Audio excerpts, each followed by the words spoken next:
Welcome back to the Rainmaker Podcast. This is a different podcast episode, unlike all the others. Quite a pattern interrupt. Why? Because this is going to be a recording of our book launch party. So we held a virtual book launch party with some of the stars of my new book, Identity Marketing, and we recorded it for those that pre-ordered, but it was so good. It was so good. Like my team and I have pages of notes. The attendees are telling us how many notes and golden nuggets that they had, that we decided to share this. We don't like gatekeeping awesome information and great quality conversation that can help your marketing be better.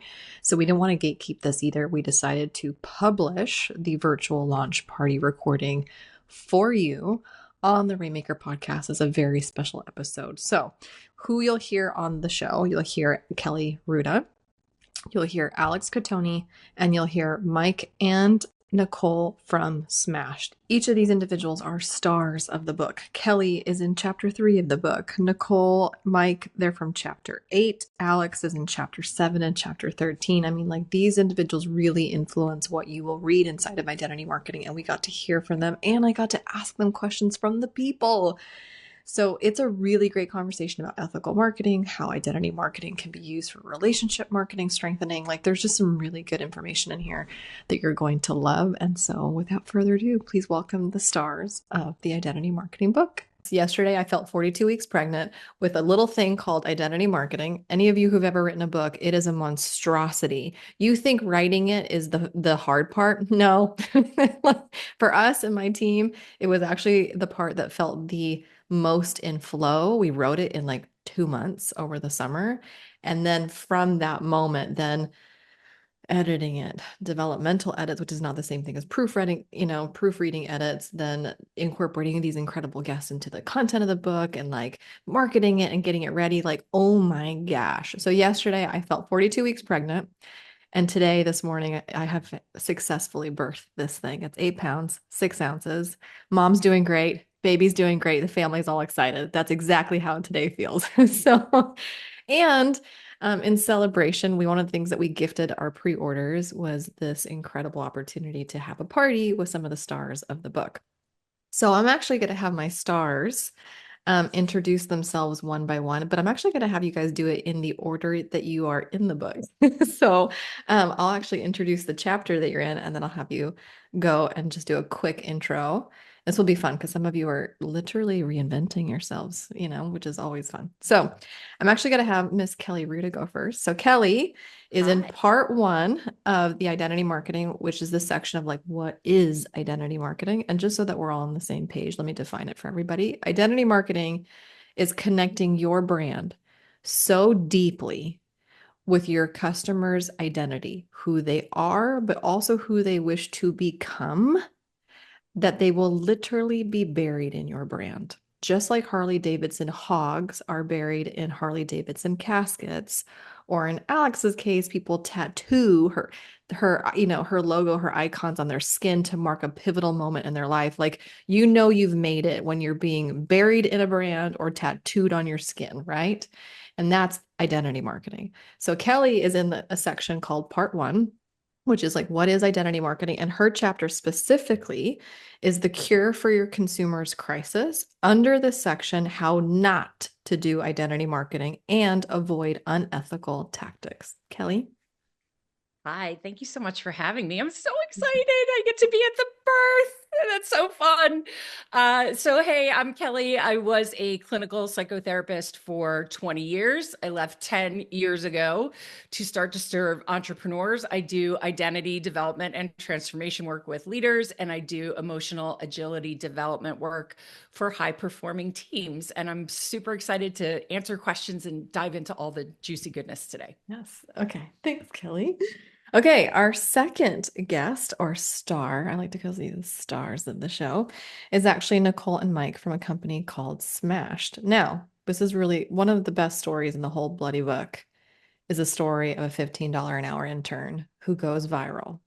And I mean, just unifies a people of movement behind identity, the Smash Army, and it literally rebranded the company. So that is Nicole and Mike and their chapter. It's really fun. So they're in part 2 of the book. It's the part called The Undeniable Power of Identity Marketing, and their chapter 8, Disrupting Saturated Markets with Cause. So, Mike and Nicole, will you introduce yourselves, please? Nicole, Yeah. after you. Okay. I'm Nicole, the intern, or also the chief Smash officer, Smash girl. I have a bunch of titles. But I worked with Mike to launch a campaign around this time, well, March of last Mhm. year. And we grew our Instagram following to over 500,000 followers and created the Smash Army to promote our non-alcoholic drinks. And I'm Mike. I'm the most hated boss on the internet, or at least was for a period of time. But my background, I'm an entrepreneur. Started my career in actually in the nonprofit and education space. Moved into tech, and then now have moved into CPG. Smashed is a non-alcoholic cocktail company. I actually started as a fractional CMO with Smashed, and have transitioned into the CEO role as on the sort of heels of that campaign last June. So excited to meet you all. Yeah. And it's so fun because like while we saw your dynamic play out, like Nicole, the intern, sticking it to the boss, Mike representing all the shitty bosses we've ever had before, like down with the boss.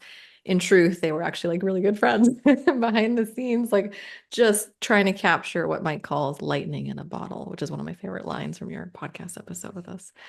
And then, okay, so Brad's a little dicey today because he's literally in DC right now. You know, it's a kind of a big week in DC. And so he might or might not come in. We'll introduce him if he pops on. He is also in the chapter called Disrupting Saturated Markets with Cause. If he comes on board, you'll see exactly why he was in the chapter, specifically talking about the power of a slogan.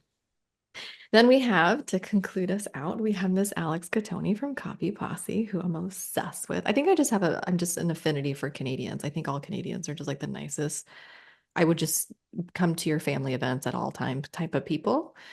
And Alex is actually, she's in multiple sections of the book. She is in part 2, under chapter 7 called Developing a Cult-like Following as an Alternative, just to be clear, Alex.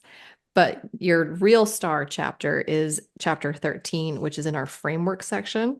It's under the Name It, which is our part 3 of a 4-part framework, identity code. And yours is how to give your identity a deep meaning without surface level gimmicks. And that's something that I think the Copy Posse does profoundly. Like, you know what it means to be a posse member.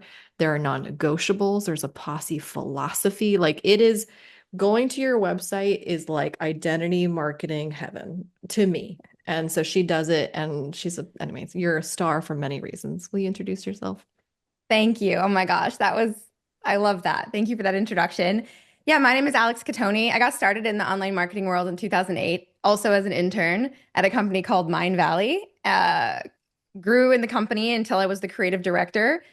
So I definitely came from a background in branding when branding was still relatively not considered part of the internet marketing world. And then I was a freelance marketer and consultant and copywriter for a decade. And to be honest, got really jaded by the whole marketing industry, like I'm sure many of us have experienced in our careers. I thought, this isn't making any sense. Like, I know a lot of really incredible marketers who are changing people's lives and are getting messages that matter out there. And then there's all these douchebags. And so I'm like, I'm going to say something about this. I started my YouTube channel in 2019, which then sort of took off very quickly because of my no BS, quite sassy approach to talking about marketing. Founded the Copy Posse in 2020. Our mission is to redefine modern marketing, build an empathy empire, and de-douchify the internet. And that's what it says. And the definitely like underlying identity of that is I'm here to give mostly women, but people of all kinds, a voice and telling them that their voice matters and they can make an impact with marketing that feels good and that is fun. And so, I have a Pussy Riot poster behind me that really represents what the posse stands for. So I am very honored to be here, and it means the world to me that a fellow marketer and genius like yourself looks at what I do and goes, "Oh my God, I get it." Because I feel like some people don't, and that's okay. They're not my people. Oh no, it's so fun, by the way, because obviously you guys have inspired the writing of the book, but now as a keynote speaker and as a workshop facilitator, I have your visuals on these like really beautiful slides. By the way, we can all thank Heather Twilliger, who's also Heather. Can you just wave? She's dying right now. I know Heather. Heather Twilliger is my designer. She is the designer of dreams and all beautiful things that you see around, not just the book cover itself, but like literally everything. Our whole world is of Heather's creation. And so she's the one that also puts together my really pretty slides that I have in my workshops and my keynotes. And we have literally screenshots, Alex, of your website. We have Nicole, some of her best reels that people like lose their bloody minds when Gary like smashes the can on top of the desk and her little body inside of this like military thing just rolling over the cans. Like you guys have some of the best content, visually compelling content to tell the story of your identities. And we get to share that from stage time and time again. So I'm just like so grateful that you guys are such brilliant marketers. I'm actually going to start with Kelly because this is really interesting to me. So myself, Alex, Nicole, Mike, and definitely Brad, we all strongly identify as marketers. Like that's literally in our job titles. It's our resumes, our CVs. Kelly, you don't. No. You don't. And this is what's so fun to me. This is why like we needed to, you and I, right from the top of this whole conversation, need to define what marketing is. Because I think a lot of people will say, it always makes my heart hurt to be like, I don't love marketing, or I hate marketing, or marketing's unethical. And I'm like, no, like it doesn't have to be that way. I understand why it has the reputation that it does, because to Alex's point, there's some douchey bro forward marketing that makes the rest of us roll our eyes and go, damn it. Right.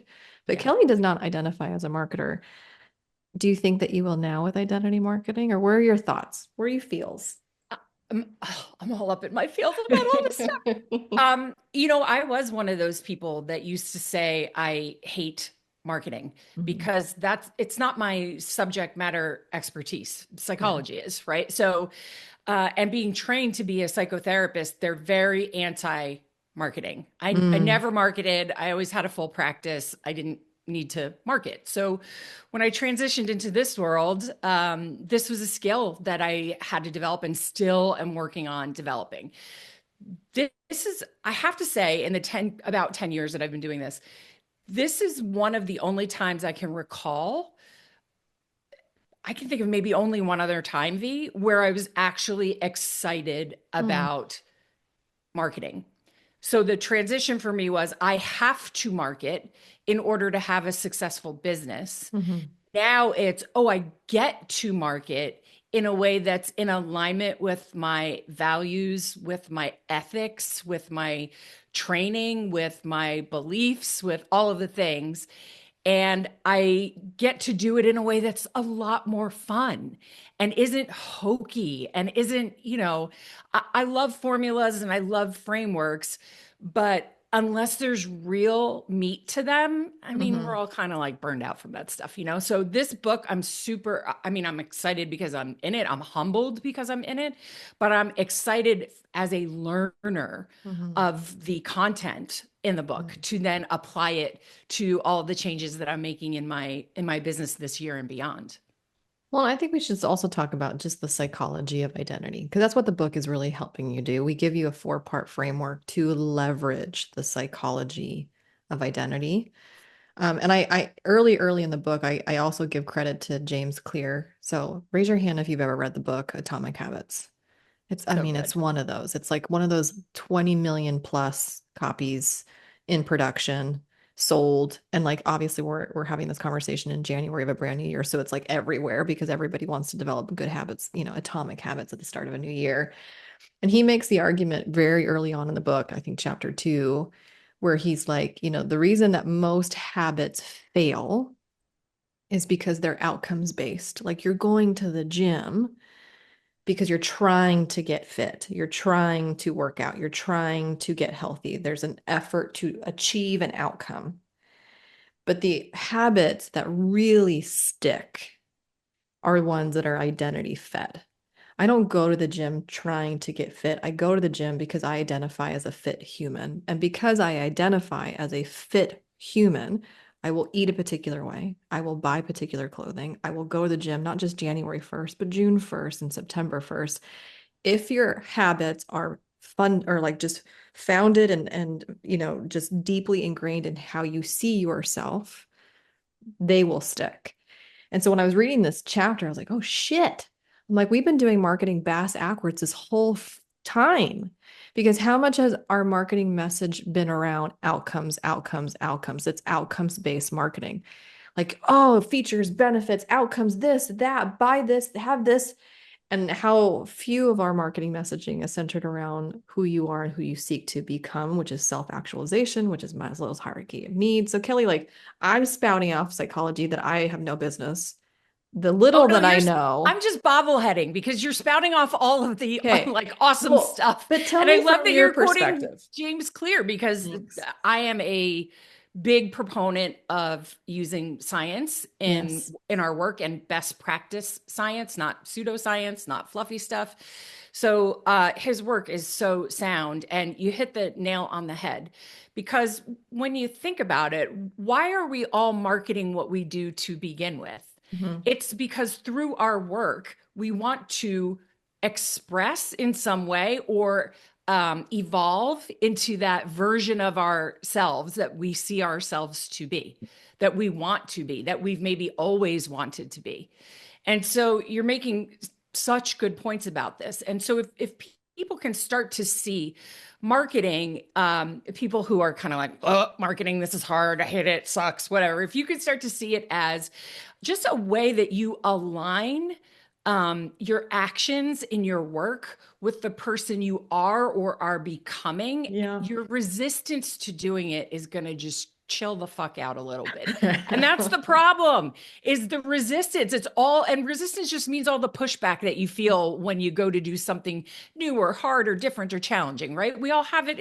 It's Psych 101, right? Nothing wrong with it. But we tell a lot of stories about our resistance. Marketing is hard, marketing sucks, marketing's unethical, marketing's broy. Sometimes that's true, but you can be that person that uses marketing as an ethical, value-based tool that serves you and your business and the people that your business then turns around and serves. Okay. Also, do we not love Kelly? Show Kelly love in the chat. She always just drops these bars of just like, like just bars and F-bombs. That's my specialty. I know, but there's certain people that you're like, I would get spanked by Kelly. Yep. That's inappropriate. Anyways, this actually, let me go to inappropriate now. Let me go to Mike next. No, I'm just kidding.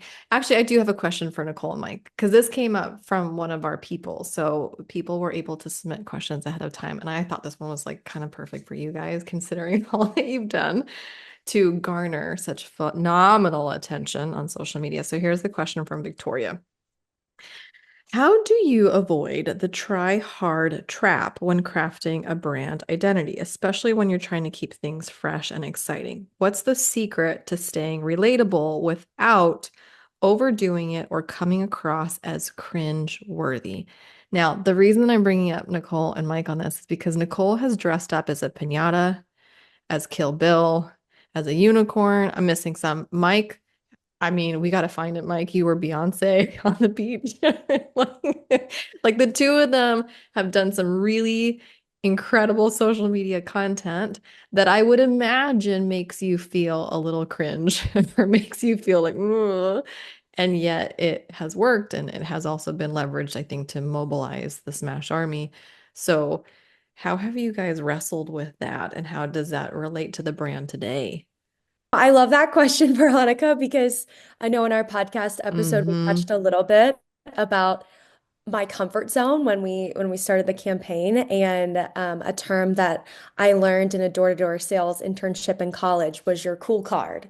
And I think all of us have one of those. I for sure did past tense for social media, I really, I grew up in the era of the aesthetic and the curated feeds, and that you just always needed to look a certain way. And then I met Mike, and we just tossed around crazy ideas, and then he introduced the one that ended up blowing up, and it required me to be a fool on and just like silly and weird and goofy. Um, and yeah, I just had to drop my cool card off every day. Like, and the weirder the videos were, the better. And it was really cool to see how that authenticity and that ability to just be a human and just be a person really resonated with people. Well, here's what's fascinating about you to me, if I may. And we get into way more details in her podcast episode that we have on the Rainmaker podcast. But you are a beauty contestant, pageant contestant. Is that the official, right? Like, she's going for Miss Texas here. And like, look at her. She's during the stunning. campaign. During this whole thing, right? And so here, and I mean, if you're unfamiliar with the pageant world, yeah, it is. It's polished. It's beauty. It's gosh, Miss Congeniality is one of my favorite movies of all time. And so Nicole's doing this very intense, I think, physicality and aesthetics forwards thing.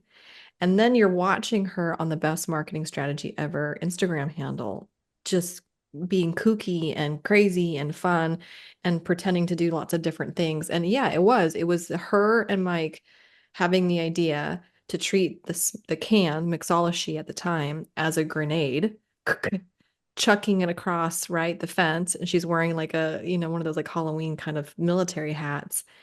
And the Smash Army theme was born, and then also the marketable identity of the people, because they were in the fight against Mike, the crappy boss, and helping Nicole keep her job and helping Nicole hit 500,000 followers in less than 60 days. Like, the narrative was set and it exploded.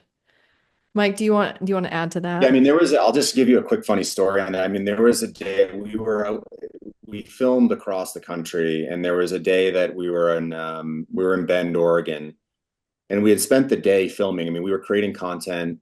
I mean, 60 days, multiple videos a day. I mean, it was a full-on effort, and it was Nicole, myself, and a videographer, and we didn't really have big budgets or big team. It was very scrappy. And Nicole had Miss Texas a couple days after the end of this campaign. And so she's preparing for Miss Texas, and she's got all of these, things that she needs to prepare for. And like, I remember one night in particular, we had been like filming a silly Steve Irwin thing in the river behind the house in Bend, Oregon. And we did like this like funny French dining scene where like a can walks by, silly, stupid things. And then that night until like midnight, she was practicing Irish dance and all the different things in the garage of this Airbnb, like trying to like do the best she could to, be prepared for it. And of course she went on to Miss Texas and absolutely killed it. But I mean, I think like the whole campaign sort of worked the way it did because I think it really, I don't want to say it sort of mocked the traditional polished marketing, but it was the anti-marketing campaign. Like, we really weren't trying hard at all from the beginning. It was very organic, very authentic, clearly, very, low budget and like not trying too hard. And it's just refreshing when you start to see stuff like this in a sea of sameness when it comes to, traditional polished marketing. And I think, honestly, it sort of reminded me a lot of like the GameStop meme stock movement that sort of happened a few years back, where people were just wanting to become a part of this because it was real and it was authentic and it was something different, and they felt like they could, really, motivate and change the outcome. And so for so many ways, like, I think, and like, how do you become authentic and how do you do that? I think the answer is you just, first off, like, you don't try too hard. You just put stuff out there constantly. You're constantly testing. I mean, I think of like on social media, it's like a startup. Like, you've got a bunch of different ideas and you've got to find a way to get customers and find a way to make it work. And you just start throwing stuff at the wall constantly. And you got to constantly be iterating on these things. And then once you find something that starts to work a little bit, you pull on that thread a little bit more and start to see if you can build something around it and craft a larger storyline. And I'm not exactly sure whether or not this answered any of your questions, but just some of my thoughts just in general around like why why it works so well. Yeah, you did address it, and thank you for adding I love the behind the stuff story. It's hard to like cut out for the entire like framing of the question. But so there's a section in the book that I wrote right before we get into like the framework of like how to find a marketable identity and leverage identity in your marketing in a really great, ethical, persuasive way that's just not gimmicky and cringy. But there's a section that was really important to me, which is the budget for failure section. And I mean that not even like physically budget, although that is true. Like how much money in your marketing budget are you okay just to like flush down the toilet for research and development? Like, you know what I mean? It's just more learnings than it is wins. But the other thing is I think just the mental resilience of your marketing having space to not hit.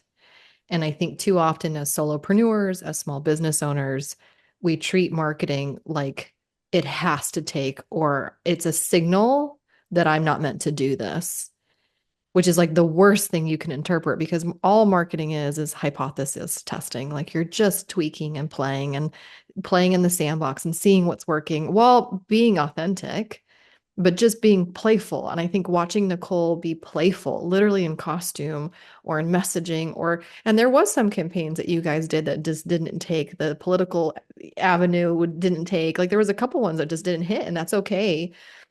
But I think the thing that I'm in awe of both of you is that just commit to like showing up, trying new things, and being playful, and putting yourself out there. And I think that's obviously what certainly paid off for you guys.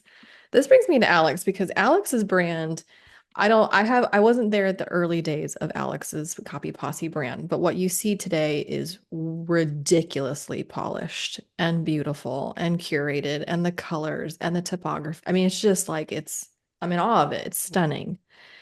And I had a question for you specifically that came up from Danielle.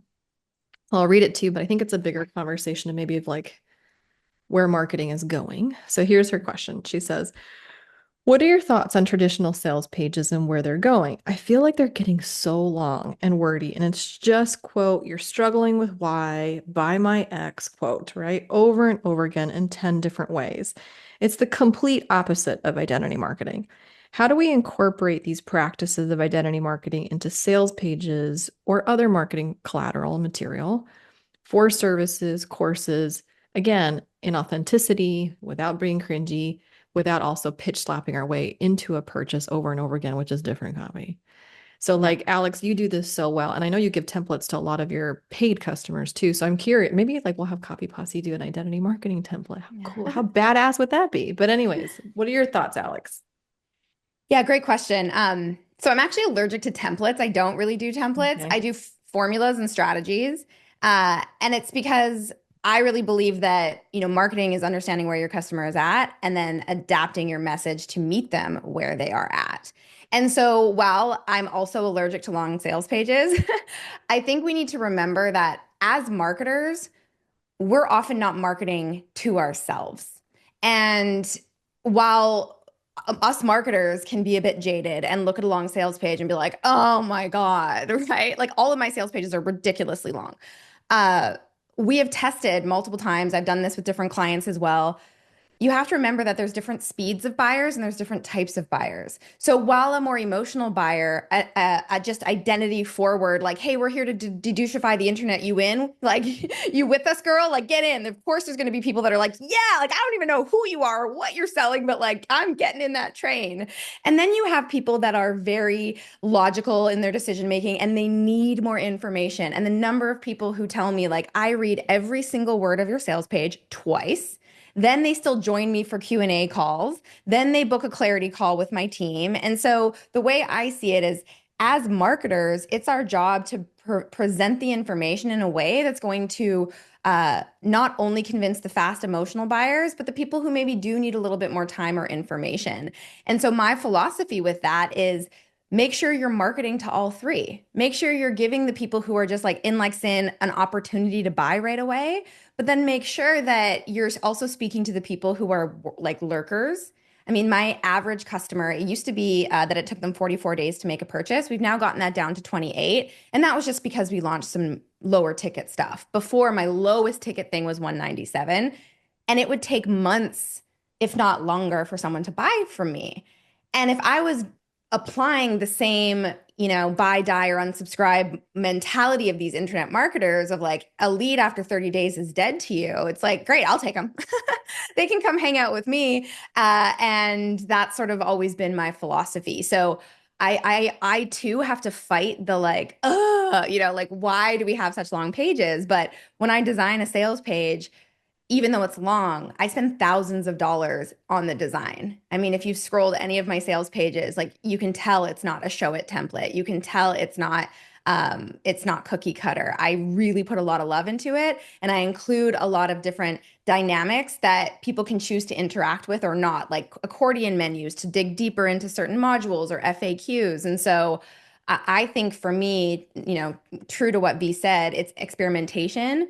But then I also think, how can I put control back in my customers' hands? Because the old school model of marketing was like, watch my 45 to 90-minute VSL, and then you have to wait until minute 45 till the button pops out. It's like, that is dead. And I think that's, the part where people are like, okay, am I supposed to watch this weird video with, black text on a white background and then buy from you? So, I think our job is to present the information in as helpful of a way as possible and meet all speeds of buyers, fast, medium, and slow, kind of where they're at. Okay. Is she not amazing, you guys? Because Alex just not like I'm getting hot in here. Getting hot. I know. Boom. Let's see, Alicia. Boom. Just blew my mind.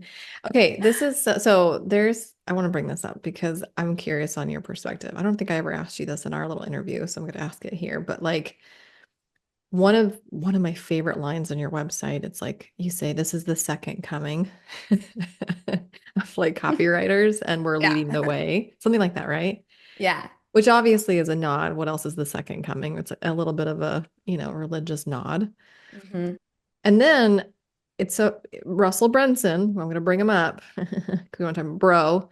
I mean, he is like the head of the ClickFunnels community. They affectionately not even affectionately, they call themselves, I mean, I'm talking about diehards, as the funnel hackers, and they hack. Yeah.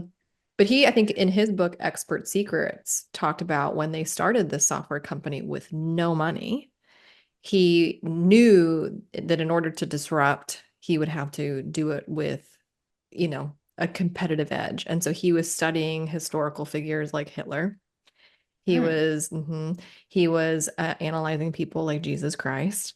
Like, how have these historical figures in the past, how were they able to amass such a all-in cult-like type of following that they would do anything? Mm-hmm. Now, his language is also unapologetic in some of his sales copy. And I would say, Alex, yours is too. Like, when I read your copy, I'm like, hell yeah. Like, I'm ready, like kind of like with Nicole, like I'm ready to draw some swords. I don't even know who this chick is, right? Yeah. So there is something really dynamic and very magnetic on multiple fronts. And I would say that you and Russell are polar opposites and opposite, like from each other, but also in your style. And Yeah, yet like I both analyze work. like Rihanna as my, Yes. Jesus. So yes. Yeah. So what do you say to that? Because I think those are two, you two as marketers are both brilliant in your respective spheres, but you're in opposition of each other, and both are also wildly successful. Totally. And I know Russell, and like, it's Mhm. kind of like, hey, like, I think it's such a good question. And I think what you're pointing out is that polarity Yes. is powerful. Yes. Like, you have no idea how many people get offended by me saying dedouchify, by me dropping F-bombs, by me using the type of language that I use. And I'm like, that's cool. You're not my person.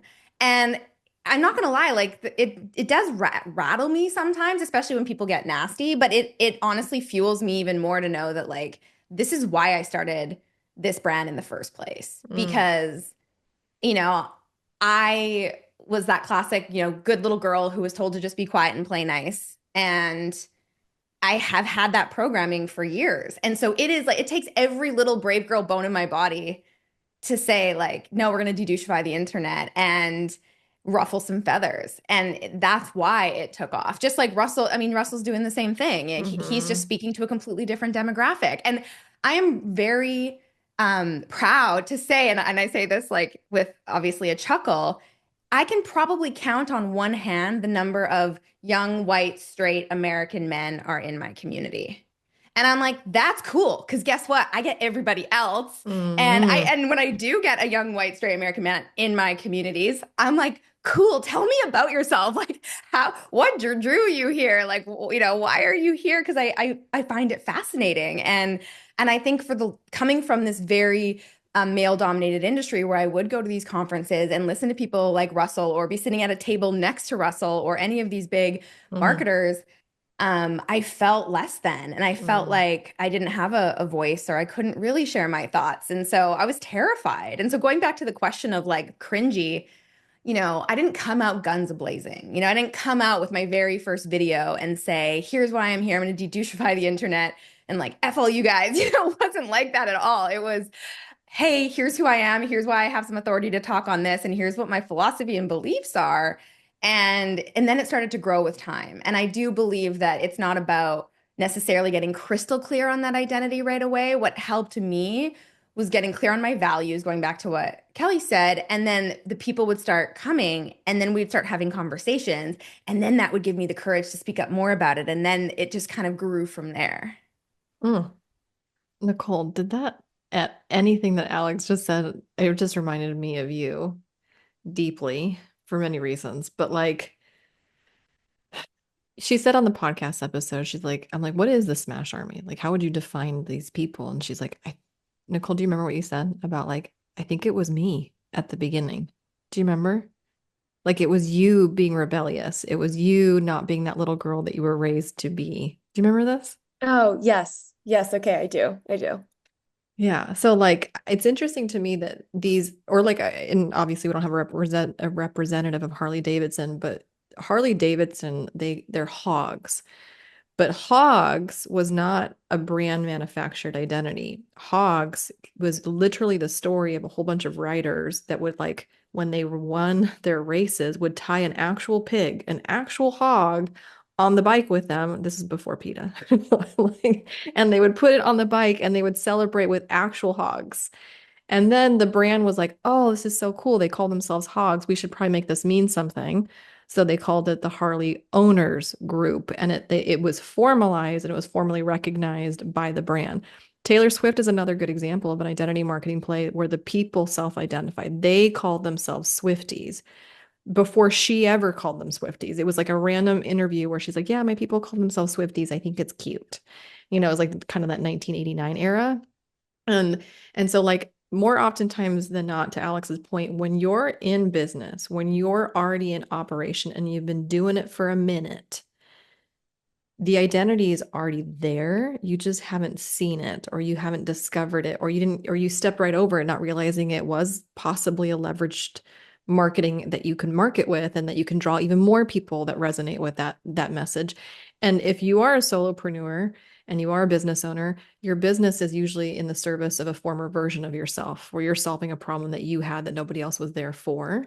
And so of course your identity is going to have your DNA, even if it lives way past you, which I thought was it reminded me of Smash. It certainly obviously is reminding me of the Copy Posse.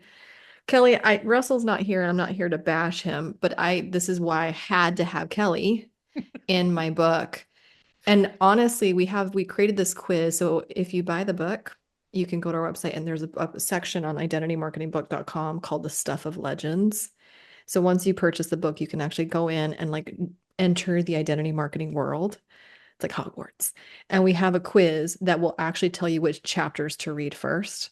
And anytime the chapter that comes up is the develop a cult-like following, we literally then have like a Surgeon General warning that's like, hey, read Kelly's section, listen to Seth Godin's podcast, listen to Kelly's podcast, listen to Laura Belgrade's podcast, because all of you I think you added safe walls to the identity marketing playground. You want to talk about those walls?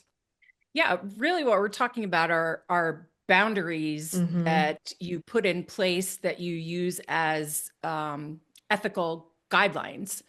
And I'm trained in a field where there's lots of boundaries, lots of guidelines, lots of expectations, rules you have to follow. So when I left that career and I came over here, I'm like, what the hell is going on online? This is like the wild, wild west. What is happening in the coaching industry? Like this is crazy to me. And I started getting a lot of clients who were telling me absolute, like truly horror stories about this is what I was sold, but this is the experience that I had. And my mind was just absolutely blown because what was happening was this push for create a cult like following. And I would cringe every time I would hear that because I'm like, do you not understand what that actually, I mean, I've literally worked with people who have left religious and political and other cults. It is life destroying. And so what you're saying is, when you say, do you want to learn how to do this, is you're saying, would you like to learn the psychologically manipulative tactics that get other people to do what you want them to do, whether it's good for them or not? That's what that actually means. So the boundaries allow you to do identity marketing and values-based marketing, solving somebody's problem or fulfilling a desire that they have said that they want in a way that kind of keeps up the guardrails so that you are leading from a place, it's kind of more medical, really. It's you start with do no harm. And I get it. We all run businesses. So the first question is, how am I going to make money? But really, I think the first question, whether you're selling a product or a service, needs to be, how do I do no harm to the person who purchases this from me?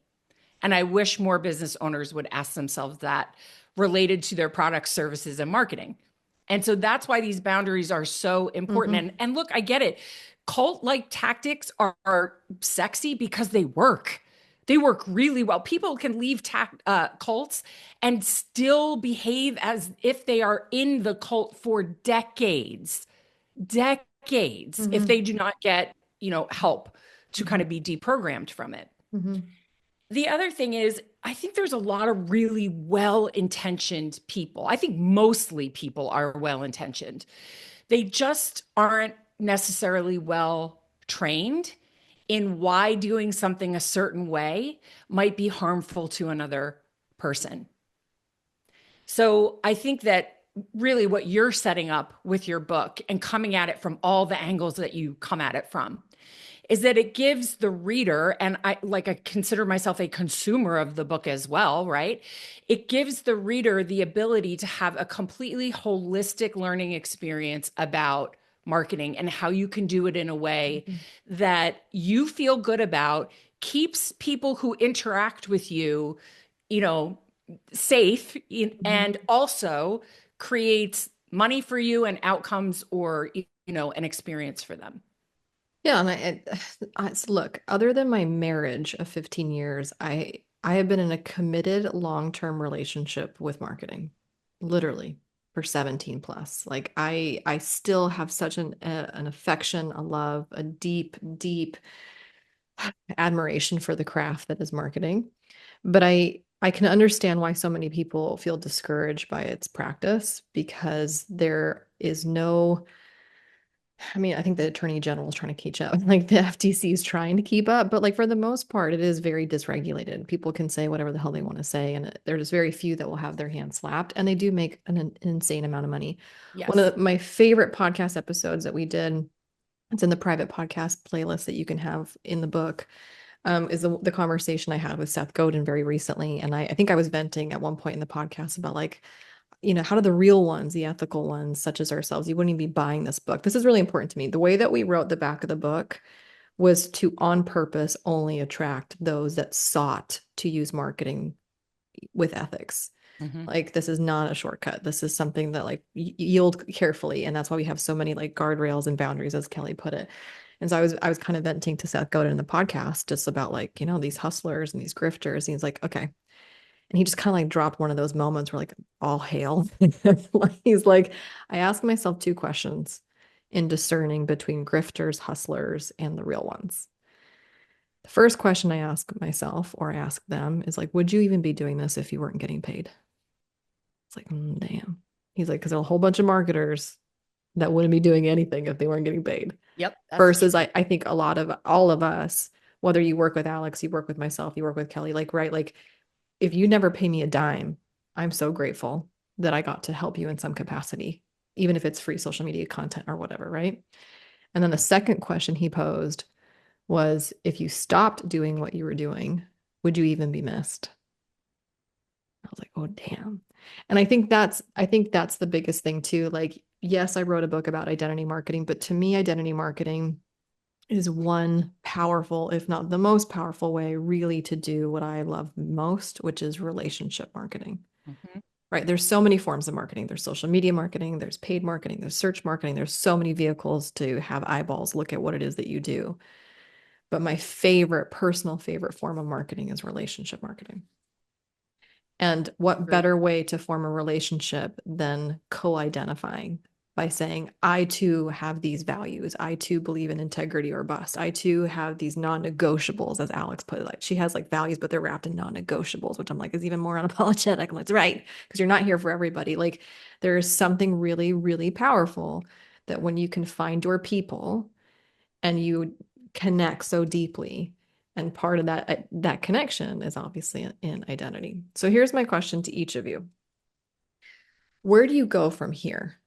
This is a question. I'll start with Mike and Nicole, but like, where does the Smash Army go from here? Alex, where does the copy posse? Like we're on the turn of a brand new year. Like, where do you want your identities, your people to go? And like I said, I'm just really curious. So Mike, Nicole.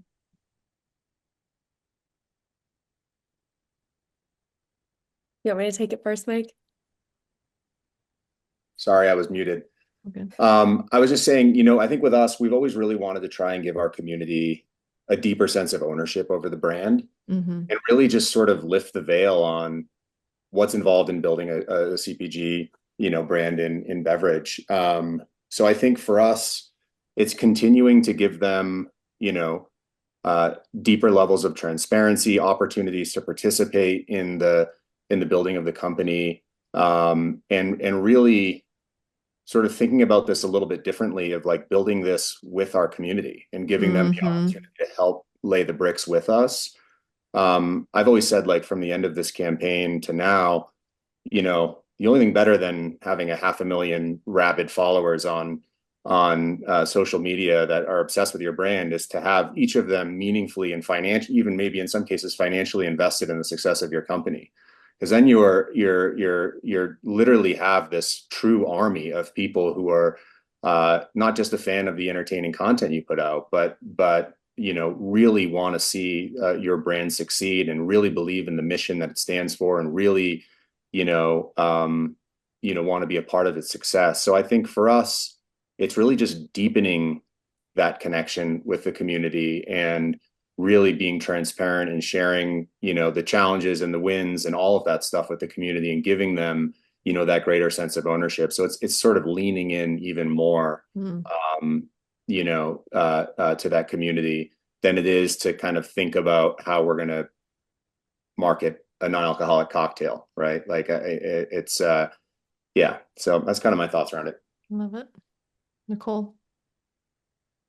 Yeah, I think that's something that we've talked about a lot last fall, and then especially going into this year, is radical transparency, and just building the company and having the Smash Army feel like they are a piece of that, and they understand what's going on, and they understand the business problems that we're facing. And then, of course, adding in fun, wacky content, because that is our identity and that's who we are, and it's lighthearted and it's fun. But also giving the Smash Army a sense of ownership as well. I love that. Deepening the relationship. Because when you're in a real relationship, it's not just the good stuff. It's not just like the first date, second date type of stuff. Or, you know what I mean? Like, I love that. Alex, what about it's just refreshing to see brands. Everyone's we're all out there doing the best we can to put our best foot forward and look a certain way. And there's an element of fake it till you make it in this space, but also it's just really refreshing when you come across someone who's just being real with you about what their challenges are. And I think the more brands realize that and lean into that, I think they'll start to see, some more loyalty. Love that. What about the posse, Alex? What's next for the big posse energy? Yeah, I love everything that Mike and Nicole just said. And to be honest, we're on a very similar path. I think the thing that sort of saddens me and something that I've noticed lately is just so much more distrust, which I'm not surprised by at all. People are smarter than ever and they're more skeptical than ever. And I mean, even on a masterclass I hosted last week, like so many people in the comments were like, is this AI? Like, I'm like, what? I'm here showing up for you, and luckily my posse was in there being like, no, she's real. She's a real person. But the thing that I have really realized is I want to do less to make a bigger impact. So, what that looks like for the posse is exactly what Mike just said, going deeper. I actually am pulling a couple of my offers and programs from the shelf, from the Posseverse, because I realized that it's just impossible to show up in the deepest possible way across multiple different platforms. And so really like stripping down, simplifying so that I can spend more time, like FaceTime, real time with my members, real time with my mastermind, and creating content that is more transparent. I, have writers on my team, but I want to start doing more really like true deep writing myself again, not sales copy, but like sitting down and what does it look like to actually write like from the desk of Alex Cattoni, like my thoughts, in black and white. And so we're really just playing around with all these ideas of how can we simplify so that I can get back to really like feeling that creative fire of wanting to make an impact and understand that it might mean a smaller business. It might mean, producing less content or showing up less frequently, but how can we go deeper with the content we are making so that we're creating far more connection, transparency, trust, because that's what I think people need right now. I think I love that we're in a trust recession. Yes, like it's crazy and it's disheartening because it feels like you're up against this mountain of people saying, prove to me that you're really a good person, and you all you can do is continue to show up authentically and say, look, like I'm not going to try to convince you. When you're ready, great, but like it's tough. Seth Godin had this quote. He's like, authenticity is for your friends, consistency is for everyone else. And I was like, damn. Like, God, he says so many good like things. I know again, you want to talk about walking around bars, he just drops them. But but can you imagine the trifecta, or the power, the magnification of both, where you are consistent in your authenticity, right? So both, so that your posse feels like they're your friends, that they feel the intimacy and the proximity that you're wanting to provide when you simplify and scale down to have bigger impact, which is, I mean, it's counterproductive, but it's really not actually, it's like a paradoxical quality, like spend money to make money. It's the same idea, like scale down or, slim down to have bigger impact, more meaningful conversations. I love that concept that I think about, like when because I love to just simplify things. And I'm like, okay, technically I have a degree in economics. I wouldn't call myself an economist by any means, but I'm like, the more available something becomes, the less valuable it is. So now content is cheap. And when I say content, I mean words, images, video, like anybody can now. Exactly. That's exactly why. And so it's no longer, to me, this race of like who can create, like that's a race to the bottom. Yeah. Like who can create more content faster? Like I don't want to play that game. Yeah. But what is becoming in increasingly short supply and people are desperate for it is that connection. So in everything I'm doing, I am like, literally I said to my team, and this is like, I might end up doing a training or a program or something around this, but like anytime we say the word content, I want the team to say connection. Ooh. Because we get in this cycle of like content. And I'm like, I don't care about the content. I don't care about it. I do not care. And so how do we create more connection? And so in my mastermind, for example, one of the changes that we made is we dropped one call a month. We were doing a call a week.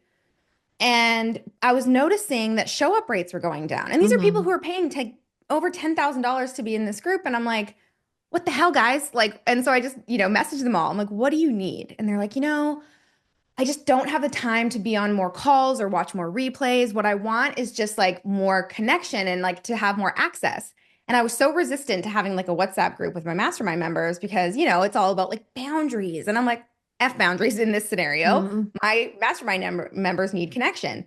And it's actually been so easy because the vibe in there is like everyone's supporting one another, cheering one another on. And I get to do one less call a month. And I'm like, this is amazing. And so I actually think it really can be less is more if you are doing it right and showing up with authentic consistency, as you said. Love that. All right, Kelly, bring us home and then we'll wrap up this incredible party. Yeah, for the people who are here listening to this, I hope that one of the things that you walk away with is being able to exhale having listened to Mike and Alex and Nicole. Mm-hmm. And the reason I say that is because when it comes to the cult-like stuff and the stuff that, people have to watch out for, I can see it from 20 miles away, the red flags, right? These people and what they said today are examples of straight across the board green flags. And here's how you know. Cults do not promote transparency. Cult-like organizations, companies, teams do not promote any transparency. They do not promote connection because when you give up your identity to follow somebody else, they just want it to be about that, the leader, not about being connected to other people. And the other thing is a false sense of community. Cult-like organizations will make you feel like you belong, but actually you don't belong. Mm-hmm. And you can just tell I don't know these three people at all. I'm so glad I got to meet all of you because listening to you, I'm like, yes, these are the people that other people need to watch and listen to. And this is what you need to be listening for.